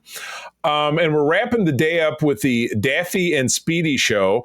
Speedy Gonzalez being a very problematic character in this day and age. Yes. Yeah, that you don't want to talk about. And then Rocky and Bullwinkle. That's a property that I feel like has fallen off the face of the earth since there was a live action film in the early 2000s, and I feel like that's been it. Yeah, that's about it. And I don't know if these were just reruns. Once again, obviously the Looney Tunes. There was always someone showing Looney Tunes on Saturday morning, whether it was ABC, CBS, whatever. Because Warner Brothers didn't own a network, so they could show the stuff anywhere. Right. And then Bullwinkle was a throwback to the 60s, so that was brought back. So kind of weird.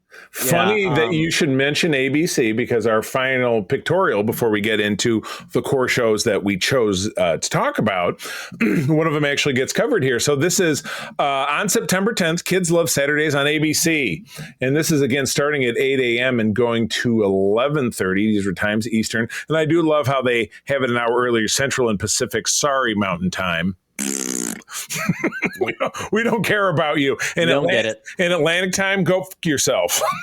We don't care about you at all. So it started off with reruns Best of Scooby-Doo at 8 a.m. The Little Rascals and Richie Rich show. I feel like I've heard of this before. Animated? Richie Rich was never not animated before the 90s. They had, Richie Rich, I remember that cartoon, really thought was fun. Yeah. Like Fiona, the robot, and all that fun stuff. And there was a Little Rascals animated show. So there you go. I was like, kids love that 1930s live action show with it's the Depression. We can't find anything to eat. We're sleeping in the street. Yeah, it's good stuff. The next show I'll talk about a little bit more in depth in a minute. It was called The Monchhichis. More on that later. I can't believe we didn't touch on this, but this was the year, whatever year this was. I think this was 83, if I'm looking at the sidebar 83. Here. Yep. Pac-Man got his debut where he's both a guy wearing a brown derby hat, and he is also wearing a mask and a cape. Well, that was very thigh-high boots. Super Pac was different than regular Pac-Man, so it was their superhero in Pac-Land. Oh, okay. Save the day from the evil ghosts and Oberon, very good. The evil master of the ghosts. Really, Oberon? That's my summer drink. You know that. I love me an Oberon. And they would have trees, and the whole thing was they were growing power pellets on trees, so the ghosts wanted them, and they powered everything. So there you go, Charlie. A little too much about. I did. For some reason, I tuned in and watched. But speaking of things that were topical that didn't age well, we had Rubik the Amazing Cube. So you have three kids holding onto a Rubik's Cube, which kind of has a face was an alien. It kind of has a face like E.T., but not really. Because he was an alien. The kids found him, and if you just like solved the Rubik's Cube, he did magical things for you. Yeah. And once again, it was based on a toy Rubik's Cube they wanted you to buy. Exactly. Yeah. We get down to the littles, which you and I were talking about this in the pre-roll. That is my least favorite expression that people use for children. But these were like rat things with tails. You see one that is kind of dressed like they belong in that Muppet Band. Doesn't that kind of look like Janice? The one who's the male? Yeah, I mean, they lived in your house. They were stealing things, fighting. I like it. Hamsters, I guess. I don't know. They had adventures. Fighting hamsters with a knife. Puppies Further Adventures. There's no context to this one. There's no picture. Well, there's puppies there with one had long ears, so I guess he flies kind of like Dumbo. Oh, now I get it. Okay. I guess because it was the time when people loved Benji and all those dog shows that I found boring. Now you have a new Scooby. Now, we talk a lot about Scooby-Doo over on the Facts Geek Life on our Patreon because my buddy Jonathan Snedeker is a big fan of Scooby-Doo. There was a new Scooby-Doo and Scrappy-Doo show at this time. So now we're up to Was this the intro to Scrappy, I assume, then? Oh, I wouldn't know. It's possible. It's possible. The research drone would turn this out. And anybody who grew up in the 80s remembers Menudo, which gave us Ricky Martin. If you're from the 2000s, you'll know that. But yes, watch for Menudo on ABC. It gets a little fuzzy. So it was in between. It was in between Rubik and the Littles every week, and they just would do like music videos. Yeah, and Menudo was a band that was famous for having a member, chewing them up and spitting them out when they reached a certain age, and they would just bring in another younger kid, and they kept it, and it went on for a long time. I think. And they did. They had a little dances and everything. They were more of a prefab boy band than even the Monkees were. You know what I mean? Just absolutely big time. So they were trying to break their way into broader America. Right. And I remember some of those songs, but yeah, definitely not big in the US. Right. So we did pick 4 shows. We're not going to really talk too long because I hate to say it, these shows don't have a lot of depth. And I mean, Todd, you watched each one of these episodes. I did not, because I'm like, you know what? I'm gonna, and then I did what I do when I'm making the notes for one of our Patreon shows. I helped myself to a little bit of Wikipedia, give you a little context. But I'll start because my first one I just mentioned, it was the Monchhichis. In summary, the Monchhichis are monkey-like creatures who live in the forest land of Manchia at the tops of very tall trees. Well above the clouds, the tribe's leader, Wizar, is a magical wizard who can make up spells and potions to defeat their enemy, Horg, and the evil Grumplins of Grumplore. It rolls right off the tongue. Yes, this was made to back up a line of stuffed toys released by Japanese company, Segunchi. I think maybe Corporation.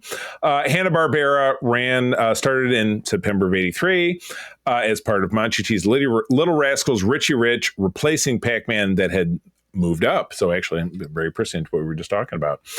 All right, Todd, you watched this entire thing. Yes. Right from the jump. I will say the theme song absolutely did not age well. It was a white guy kind of speaking in those steel drum rhythms and singing along. Just did not do it for me. So I was looking at like trying to remember the names of all the characters, and it doesn't seem right, but that's okay. Yeah, so the Monchi Cheese is this group of like little monkey people based on the little toys you found. They're kind of like they're the inspiration for Labubu is the best way to probably put it. They were very popular.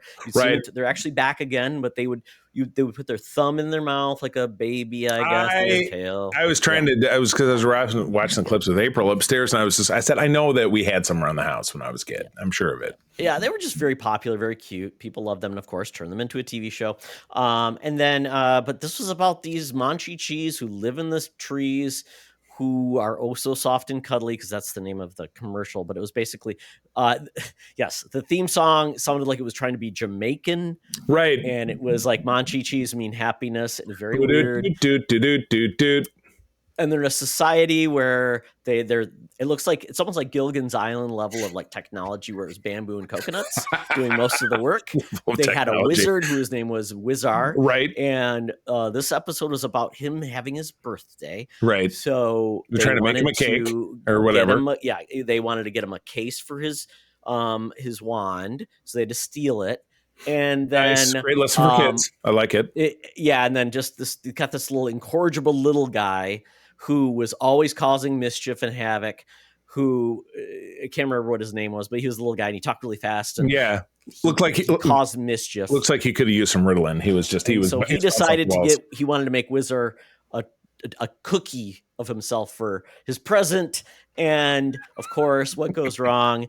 The Whizzer is he's trying to do some things. He didn't notice his wand was gone, and then along the way, the wand accidentally turns the cookie Whizzer alive, and he starts doing hijinks, kind of like think of like the gingerbread man, doing hijinks and things like that, which unfortunately causes Wizard to go through a midlife crisis, even though he's like 1,000 years old, and he leaves because he doesn't think he can do magic anymore. And so part of it is trying to get this cookie to stop doing crazy things and to find Wizard and make him happy again. So Charlie, they flew their little device and they went to find him, and he was living in a cloud. So they towed the cloud because Wizard did not want to do it. Yes. And he saved the day because he realized he was still useful. Oh my God. And that was a 24-minute episode, which was way too long. And like I said, it wasn't very funny. I was good for 5 minutes, and that was ended in the scene in the kitchen. I thought, I got to squeeze in all 4 of these, and I don't want to give this thing 2 hours of my day. But so I'm glad you watched it. I mean, and it just seems like, yes, the good people, the Monchis went up to the trees in the sky, and the Grumplins are on the ground being grumpy, and there was no villains in this episode. It was just wacky hijinks. Oh, gotcha. Well, so we didn't really get to the core of the conflict. No, we didn't get the mythology. There wasn't with the canon. I'm sure it got developed over time, and then we got deaths and babies and. Oh my God! All right. Well, let me blast into talking about my second one here, as we're kind of running on time here. So I picked this one very off the cuff. I will admit, I haven't watched much of it, but this is based around one of my very favorite musicians. I'm telling Rick Springfield. You better not. Well, you stepped on my joke. Richard Springthorpe, who would be Rick Springfield. This is called Mission Magic. It was an American show starring rock star Rick Springfield. This was before he really hit it big. His big break was in the 1980s with Jesse's Girl and being on General Hospital. So this was when he was spending the 10 years prior to that trying to get his big break. This is a spinoff of the Brady Kids, which I did not pick up on that. 16 episodes aired from September to December of 1973. It was also broadcast in Australia. Springfield is a native, where he was a much bigger celebrity. The show involved Miss Tickle, problematic name, a magical teacher who could transport her students to fantasy realms through her magic blackboard. Had a great theme song. I knew the theme song far more than I knew anything about the show. I absolutely loved in the bit that I watched that Rick Springfield is speaking with a thick, almost comical Australian accent, where to listen to him speak, he's lived in this country for 50 years. So he does not really ooze Australian when he speaks, when you hear him. It's so weird because, like, my father-in-law, who's British, still has a very thick British accent. So it's like, I think he's kind of like Mel Gibson, same thing. Yeah, he like no longer has an accent. He's just an actor. So it's turned it off. It's an exact. Yeah, right. You get a dialect coach and you say, get the Australian out of me, apparently.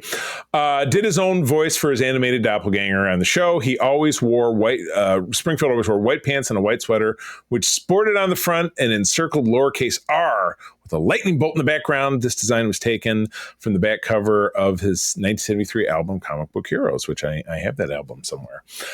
So that was the concept of the show. And yeah, I watched the first clip, and it was very much as we just described. They were chatting with Miss Tickle, and Rick was on one end of the line speaking in his Australian accent through a speaker box, and they end up going on a voyage to basically kind of a bizarro world kind of thing where you got backwards. People are walking backwards and they speak backwards. And Todd, where did the plot go from there? Well, apparently Miss Tickle is like a magic witch. She has a magical purse with like a dial that does everything. So she can she decided that she was going to say, well, we can't understand them. We're going to turn the dial to basically turn this whole society. She's a powerful so they can witch. Drive forward, they can walk forward, and they can talk forward. But they said, just like Star Trek, Charlie, they did not want to change their culture. Right. Even though they 1,000% changed their culture. Exactly. Now, prime directive. Was she educated at Hogwarts or the American equivalent?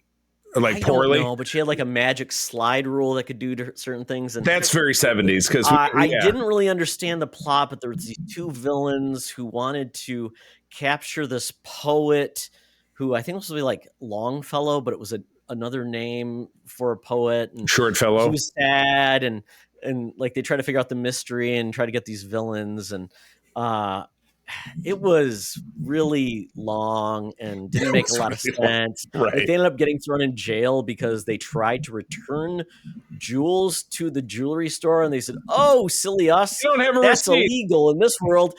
You take jewels out of stores." And yet they committed the crime, and they were in a jail. So I think, wouldn't you not be in a jail? Yeah, if you did, Charlie, if you did a crime, they would let you free, right? Because that's your rules punishment. Of this world did not matter, and it didn't. Yeah, so it's like at this point, you use it to your own obedience of what you want the world to be. So I didn't understand this at all. Use it to your own obedience. And I don't understand why these criminals wanted to capture the poet, and they got foiled. And we then found out why the poet was sad is because he won Best Poet of the Year, and because if you're sad, like crying, it's the opposite. So if you cry, you're happy, Charlie.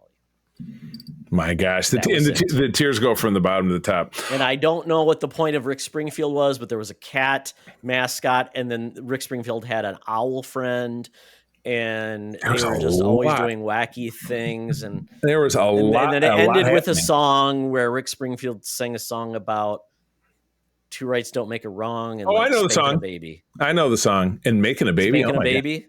God. Yeah. Oh my God. Now I'm not sure. All right, let's rip through these last ones pretty quickly here. Todd, these are yours. I'll read the summary and then you can take it over. Laverne and Shirley in the Army. The Invasion of the Booby Hatchers. Not touching that one. Animated television series Hanna-Barbera and Paramount in 1981 and 1982. Spun off of live action sitcom Laverne and Shirley. Now, was this after that show was over? Because I can't remember how long that ran. No, it was still going. There was a chance to kind of push people in that direction. Yep. So titular characters voiced by Penny Marshall and Cindy Williams were the star of the show. loosely based on the 2-part episode We're in the Army Now, in which Laverne and Shirley enlisted in the Army, and this is kind of taking it to the next step. This replaced Thundar the Barbarian on ABC during that time period. It was not canceled by ABC to make room for this show. Oh, I see. Good job for us. God. Yeah. It was not as popular as the show it replaced. That's not a good sign. It's not good to replace something and be worse than it. Yeah, you're rolling the dice and you come up snake eyes. The series is set at Camp Fillmore, follows the comedic antics of Laverne and Shirley as privates in the Army. They wind up getting involved in clandestine escapades with their immediate superior, a pig named Sergeant Squealy, who is always threatening to report them or squeal to his superior, Sergeant Turnbuckle. So they're both sergeants, but I guess the other guy has another stripe. Probably an E6. Yeah, there you go. So we have an E5 versus an E6. The series aired for one season of 13 episodes in 81 and 82. Wow.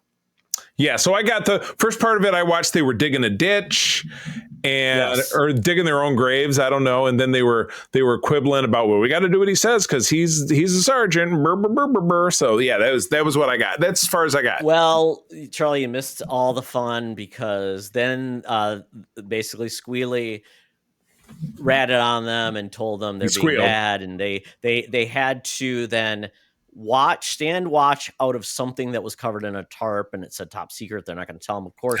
Top so Laverne and Shirley start looking, and guess what, Charlie? It's a rocket. So they end up getting inside of the rocket, and things go awry, and they accidentally start the rocket, and it flies into outer space. Oh, I'd say the start of World War III. They shot it right at Moscow. Exactly, because the Army has a lot of just rockets hanging around. It's very easy. Anybody can operate, right?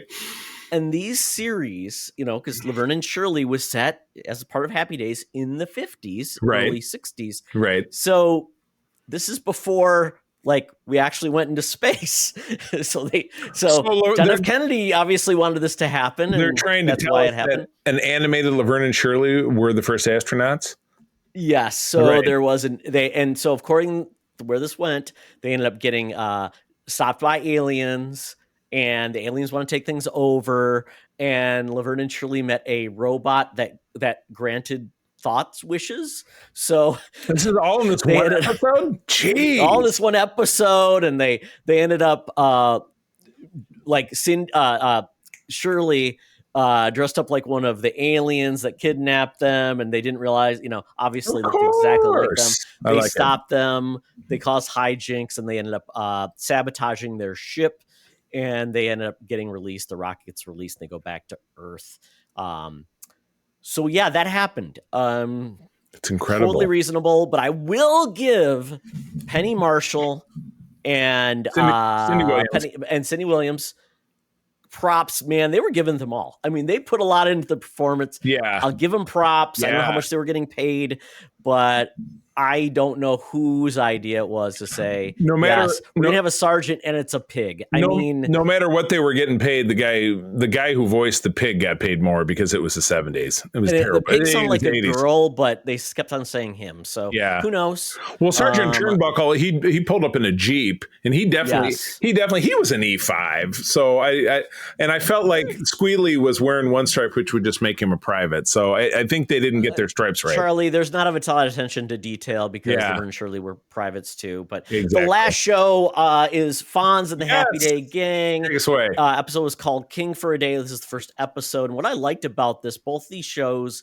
the intro kind of explained the plot. Basically, there's the spaceship that shows up with a girl named Cupcake. Loved it. Can travel through time, and somehow Fonz, Richie, and Ralph Malph are the only three characters from Happy Days. But then they, of course, have a mascot dog named Mr. Cool. Why not? Kind of talks, kind of wacky. Yeah, and they go on adventures. Talking. Yeah, he's kind of talking. It's weird. He kind of talking, kind of sassy. And they keep mentioning they got to get back to 1957 because they're traveling through time. Right. And they're lost in time. It's like Quantum Leap or Legends of Tomorrow. Yeah, exactly. So, kind of like that. Yeah. So I'm assuming this was the first episode, or at very least there was one executed bit in the 5 minutes that I watched, where they're in prehistoric times. They land on a brontosaurus's back, and the brontosaurus, which is of course a herbivore, tries to bite them, and he just bites himself because they disappear and bam. Which I don't. Hijinks. I don't feel like it would do that. Yeah, I do love that Cupcake kind of looks like Roller Girl from Boogie Nights. Like she's got the same outfit. And she was voiced by Dee Dee Kong.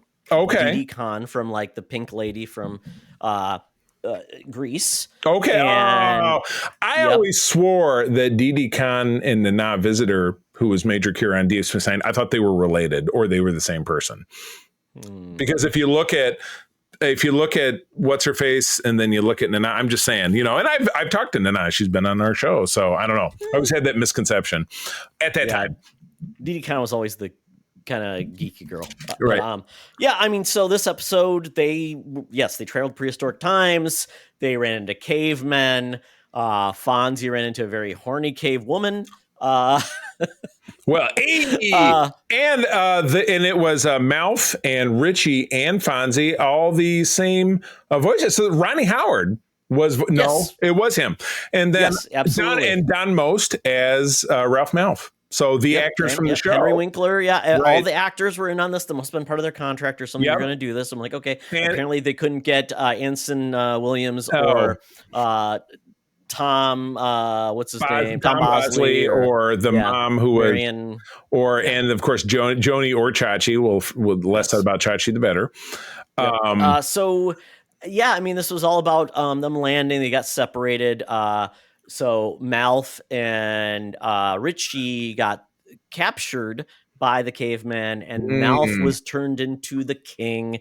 And we find out why is because the caveman sacrificed the king to the fire gods. And so hijinks happen. Horny cave girl helps Fonz. Yes. And lots of hijinks ensue with Mr. Cool. He's always pulling gadgets out from somewhere. Like, oh my God. He's digging to find something, and he pulls out a bone that's the size of him. So he's very excited about the bone. And Fonzie fixes the spaceship by kicking it or hitting it. Right. And Mr. Cool screws up and they end up crashing. Kind of like think of like the TARDIS getting screwed up. Right. Like that. Has a right. And again, this ran for a year. So basically 2 seasons. Because you assume it would, if it ran from, November to May, and then it went off and then they came back on. So and contemporaneously with the regular program that was a huge hit on ABC at the time. So correct. I mean, this was a lot of shows did this. They had animated spin-offs and things like that. I mean, Alf had an animated series. You come at them a different way. Of them, yeah. You didn't get. It would just be like, I'm trying to think of like a show that would be like similar to like Mr. Even the A-Team, Mr. T got a spin-off, which is so weird. You just don't see that anymore. Right. The closest was like Mike Tyson's where that was that Adult Swim show, Mike Tyson's Adventures. It was taking the A-Team concept of Mr. T, solving mysteries with kids. Oh my God. So there's obviously far more of these that are bad, and there's even worse ones out there.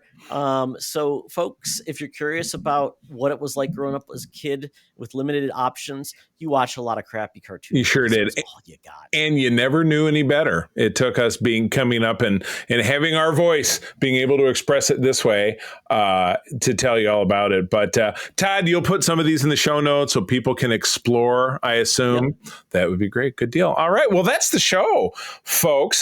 This has been a ton of fun. And again, this was our penultimate adventure. Secret Friends is morphing into something a little bit different, but we are going to be back next week to wrap up the summer movie wager. We're bringing back our friend John, who was with us when we started it all.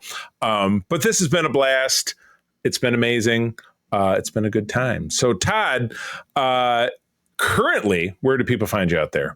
They find me at Todd Oxtra on the Blue Sky, and then at Todd Oxtra with a dot in the middle, probably, or no, T Oxtra on the Instagram, Facebook, and Threads. So find me there. current and new information. He'll be there. And as always, I am available on Blue Sky, Threads, and Instagram as @the C3THECEETHREE. I will be stepping into the Gulf to work a little bit more with our Secret Friends Unite Instagram. And then I will be starting the Secret Friends Unite TikTok at some point, where I hope to do your man on the street talking about current stuff this show was on. That thing is happening. Look for that in the next several weeks. That's a commitment I'm making. But also, our Secret Friends Unite Discord is strong, and to me, one of the best places around to have fun, safe conversations about geek culture and pop culture at large. If you're a Discord person, find us there. If you don't, send one of us a social note. We'll send you a link, and we'll welcome you into the family. But that's been our show. Friends, thank you as always for joining us. I'm going to tell you that sharing is caring, and to keep on trucking. Be the hero, not the villain. In a truck. Mr. Cool, not so cool. This podcast is part of the Secret Friends Unite podcasting network, available on Apple Podcasts, Spotify, and podcast services around the galaxy, as well as video on our YouTube channel. You can support Secret Friends Unite by becoming a Patreon member, get bonus programs and more over at patreon.com/secretfriendsunite. Join our Discord community for even more discussions on all things geek. For all the latest updates on Secret Friends Unite, make sure to follow us on Threads at secret.friends.unite and visit secretfriendsunite.com. Find our merchandise at TeePublic and Redbubble. Thanks for listening, and may the Force live long and prosper.